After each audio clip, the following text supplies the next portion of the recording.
Hello, everyone, and welcome back to The Gods and Myths of Northern Europe, Part 20. Now, as you can see, I'm no longer in my dorm room. I am now in summer housing, which is actually a frat house. So, this is my closest I'll ever get to living the Greek life, as they say. It's been hectic. I tend to get back on my normal schedule here soon. I'll finally finish Blake the visual novel when I'm able to, which is going to be tomorrow sometime. It's been very hectic. Anyway, today we are on Chapter 4, The Gods of Peace and Plenty. The Deity in the Wagon. Those gods who determined the course of war and sent thunder from heaven were essentially powers of destruction, although they might also give protection from chaos and disorder. Other powers were said to dwell in Asgard with Odin and Thor, whose province was of a different kind, since their sphere of influence was over the peace and fertility of the inhabited earth. These were called the Vanir, and Snorri tells us that the chief figures among them were the twin deities Frey and Freya, the children of Njord. We are not told much about them in the myths which he includes in the Prose Edda, but it is clear that he regarded them as powerful beings whose worship continued until late in the heathen period.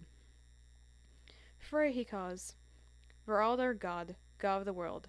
He tells us that in Ynglinga saga that he was the god much loved by the Swedes because in his time the people of the land became richer on account of peace and good seasons than ever before.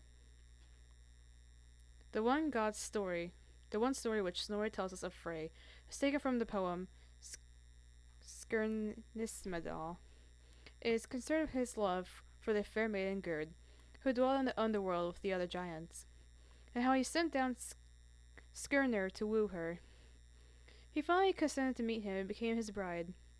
Magnus Olsen, in an illuminating study of the poem, interpreted this myth as one representing the marriage of the god of the sky with the goddess of the fruitful earth, resulting in rich harvest.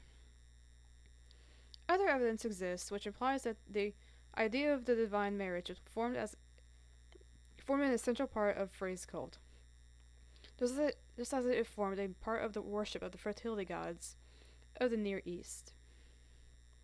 A memory of it survives in an ironic little comedy preserved in Flate Jarbak, part of the saga of King Olaf Tryggvason.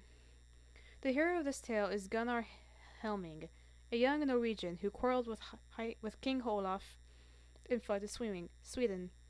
Then he found that the god Frey was held in much honor, and that at his temple there was an attractive young woman who served the god as his priestess, and was called his wife. Gunnar got on well with the priestess, and when the time came for Frey to make his autumn journey around the land to bless the season, he was invited to join the party. Although the priestess felt that Frey might not approve of this, Gunnar set out with Frey's wagon, while an attendant left the beast that pulled it, but they were overtaken by a blizzard on a mountain road.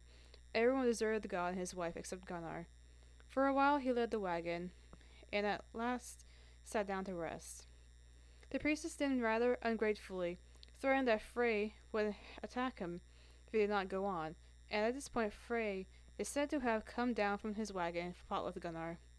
The struggle was a fierce one, but just in time Gunnar remembered the god of King Olaf, and called on him for help. Thereupon he was able to get the better of the fiend, who made off, leaving Gunnar to destroy his image. Then Gunnar had the idea of putting on adornments of the god and impersonating him, and his plans succeeded brilliantly.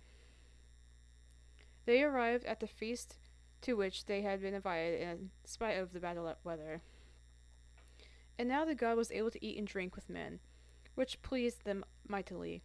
Moreover, he demanded valuables and clothes from them instead of human sacrifice, which pleased them even more. The season proved a good one, and when in a few months' time it was found that Frey's wife was with child, his reputation grew apace. But this happy state of affairs was ended when the news of the doings in Sweden reached the ears of King Olaf. He at once sent a message to Gunnar to return, and the young man stole away with his wife and the large fortune which he had obtained from the credulous Swedes, and went back to Norway. There is no need to take this story too seriously, as a reliable account of the acts of one of Olaf's men, based on historical fact. It is in all probability a piece of brilliant fiction. It may have been partially inspired by classical tales of men who impersonated the gods for their own ends. But even if this is so, it provides interesting evidence for the kind of practices associated with Frey in Sweden. The story would lose its comic point were it not assumed that the image of Frey was taken round to feasts throughout the winter months, that the Swedes believed the god in some way was present in his image, and that his priestess, now known as his wife, interpreted his messages to men. The naive delight of the Swedes when they discovered that their god had now been able to eat at feasts and beget children is a mocking commentary on the kind of belief which they had in the powers of Frey. Incidentally, the story throws some light on why the fertility cult never flourished in the north to the extent that it did in the Near East and Mediterranean regions. The picture of Frey's wagon, harbinger of warmth and fertility, stuck in a snowdrift in the mountains of Sweden, is a somewhat pathetic one. This is not the only account of a god carried around in a wagon. Another story shows the Swedish king himself consulting such a god, who is here called Litir. Little is known of such a deity, but his name seems to inspire a number of Swedish place names. It is possible that it was one of the titles of Frey. King Eric of Sweden is said to have led the god's wagon to a certain place. It waited until it became heavy. The sign of the god was present within. Then the wagon was drawn to the king's hall, and Eric greeted the god, drank a horn in his honor, and put various questions to him. Here, then, the privileged person consulting the god was the king himself. Some kind of divination ceremony seems to have taken place. Early in the history of Northern Europe, we hear of a goddess who was carried around in a wagon to bring fertility to men. Tacitus knew of such a goddess in Denmark called Nerthus, and in Germania. He gives his famous account of her worship by the Danes. She represented Terra Mater, Mother Earth. He tells us and had the power to intervene in the affairs of men. She visited her people in a sacred wagon, which none but the priests might touch, and no one save for him was permitted to look inside. When the wagon was not in use, it was kept in a grove on an island, and at a certain time the priest knew that she was present in her sanctuary. We are not told how, but possibly as with Litir the wagon became heavy. And then she set out with the wagon, drawn by oxen. Everywhere Nerthus was, warmly welcomed by the people. They do not undertake hostilities nor take up arms. Every weapon is put away. Peace and quiet then only are known and welcomed. When the goddess returned to her sanctuary, the wagon, the cloth that covered it, and some symbol, numen, which is contained, were all cleansed in a sacred lake by slaves who were drowned when their task was over.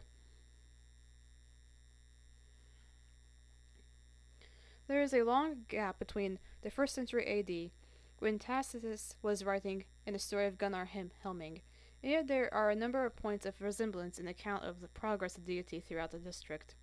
This gap is bridged to some extent by archaeological evidence.